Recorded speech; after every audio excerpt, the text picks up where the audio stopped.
Bon bah salut à ceux qui vont regarder ça. C'est pas marrant, mais je vais vous expliquer ce qui m'est arrivé. Je suis malade. Enfin, ça fait des années que je suis malade. J'ai dû quitter mon logement. Alors, c'est avis médical, mais bon. Personne n'a rien fait pour moi à l'époque. Ni la commune, ni rien. Ni le bailleur. Et puis, bah voilà, je me suis retrouvé dans une bagnole. Ça, j'ai pas fait, mais je bouge. Parce que je suis en train de faire des papiers. Déjà, je vais vous montrer ça. Moi, je vais vous montrer là, comment il pleut. Non, moi, si je fais ça, c'est parce que malgré que je suis handicapé, beaucoup quand même, un petit peu, on va pas bien. Alors, ça fait longtemps que je suis handicapé. Voilà, je le garde. Après, rassurez-vous, je suis pas mort. C'est... Et puis, j'ai 40 ans de handicap, j'ai pris ma retraite pour handicap. Alors, je cache parce que j'ai déjà des ennuis partout. Parce que, soi-disant, je m'en pas au département. Pourtant, j'ai une nationalité française. Oui, République française. Et puis, bah, j'ai dû me sauver de mon ancienne commune. Lorsque j'ai voulu qu'on me fasse une domiciliation, ben, ils ont fait semblant. J'ai eu un rendez-vous, j'avais sur un tampon comme ça, le post-it là. Et j'avais l'heure, quand j'arrivais, elle me dit, oh, mais non, c'est pas cette heure-là. Alors, je me suis réfugié à Perpignan, à la Croix-Rouge. À la Croix-Rouge, à Perpignan. Enfin, pour les SDF, je parle. Je sais pas ce que vous croyez. Ça a commencé déjà, ou alors, comme on m'a dit que je m'en suis pris au département, comme ils sont aussi, bon, peut-être c'était ça, je sais pas. Ça a commencé les retards de courrier, des lettres. C'est moi qui fais toutes les démarches, hein. Alors, je vous explique, je suis obligé de faire tourner le moteur pour recharger les ordinateurs, pour imprimer. Puis maintenant, au prix du gasoil ici, c'est plus possible. Déjà l'hiver, je me réchauffais avec mon petit réchaud. Bon, je me fais à manger, le café, tout, dans la voiture. Et j'ai pris ma retraite pour handicap. J'avais écrit à l'autre mairie, enfin à la mairie, parce que j'ai pas changé, je ne veux pas te faire venir. J'étais à 9 kilomètres de la frontière espagnole, hein, quand j'ai été rejeté. Et puis là, j'avais un bon espoir. Donc, toutes les démarches que j'ai entreprises, il n'y a rien qui a marché. Alors, pourtant, j'ai des tas de certificats médicaux. Déjà, quand j'étais au logement, ils ont pris en compte rien du tout.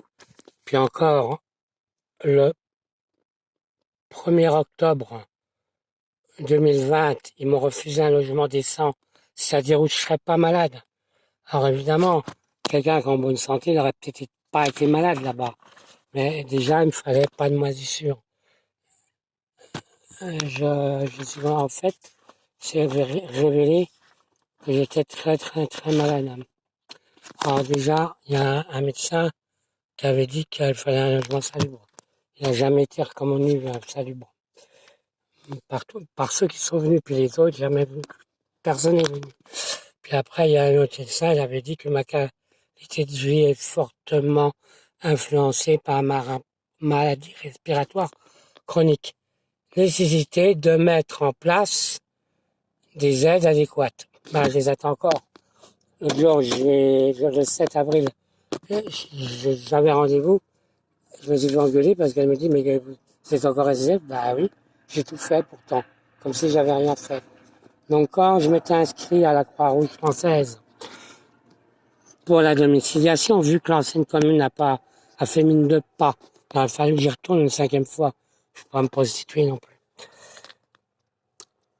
Eh bien, moi je croyais, puisque je leur avais fait la demande, c'est un médecin qui m'a fait ça, hein. Un dossier est en cours auprès d'une assistante sociale pour lui trouver un logement. Mais déjà, avec les problèmes de courrier et tout, ben, je les ai envoyés pelleter. Et puis depuis, eh ben, j'ai rien. Alors j'ai bien pris le département, là. Ben, déjà, à l'époque, quand j'avais fait un DALO plus une réservation préfectorale, j'ai rien eu. C'est pour ça que j'ai dû quitter le logement.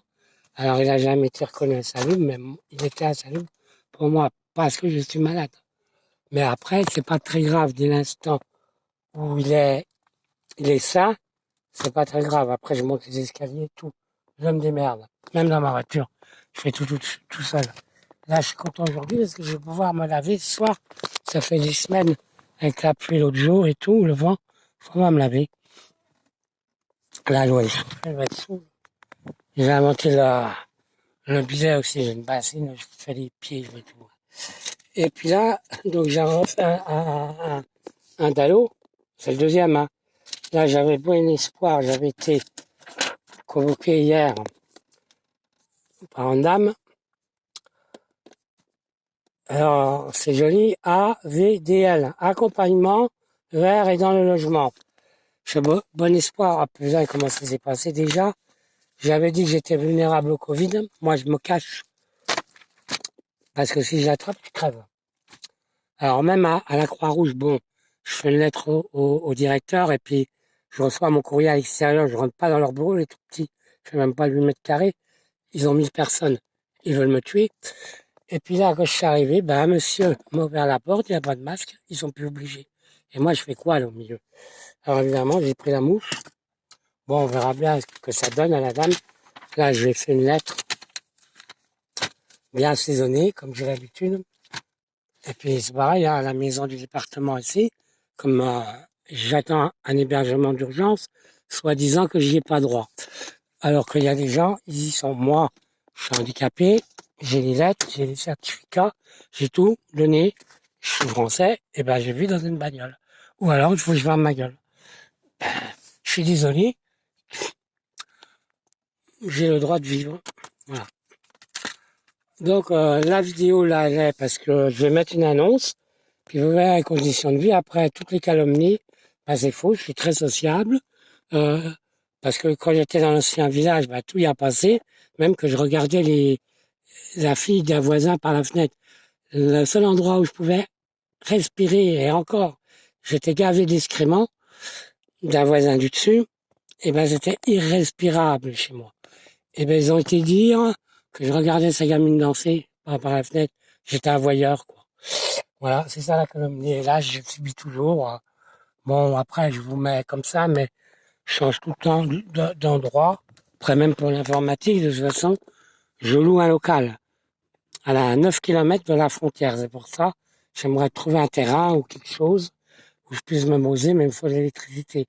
Je suis à la retraite. Ouais, j'ai que 1000 euros en attendant que j'ai un hypothétique logement. Je vous dis, hein, ça fait plus de 2 ans. C'est pour ça que j'ai fait un dallo.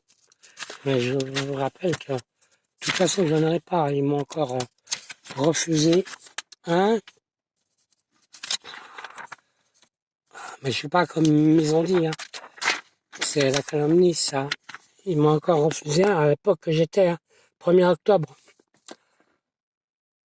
Mais j'ai pas le droit. Voilà, à cause de machin. Je suis à Paris, hein. Alors, ce que je cherche, bah, je vais mettre une annonce, et puis, soit un truc où il y a de l'eau, et puis au moins de l'électricité, je peux la payer. Voilà. En attendant que ça se déconne, peut-être je serai obligé de faire un recours au tribunal. Je sais pas ce qu'elle va marquer, parce que j'ai voulu qu'elle me donne une copie des notes qu'elle a prises. C'est pour ça que j'ai fait une lettre aujourd'hui, enfin depuis hier, parce que ce qui est chiant, c'est que je suis obligé de faire tourner le moteur. Alors j'ai le parapluie, j'accélère que la voiture s'encrasse pas trop parce que c'est une galère. Je recharge tous mes appareils comme ça. Mais alors ça ne tient pas longtemps parce qu'à force, c'est depuis le 15 janvier que je vis dehors comme ça. 2021.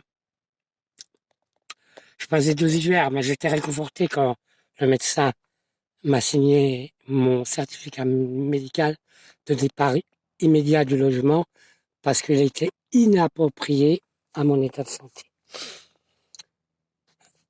Même qu'il faisait, je ne sais pas combien, ça gelait la première fois.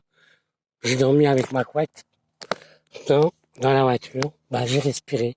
Là, depuis que je suis dans la voiture, alors je suis toujours malade parce que ça n'y peut rien. Mais le 14, non, pas le 14, c'est aujourd'hui. Le 7, quand j'ai passé au sifomètre, avant j'avais 47. Quand j'étais dans le logement, ça doit se voir là-dessus.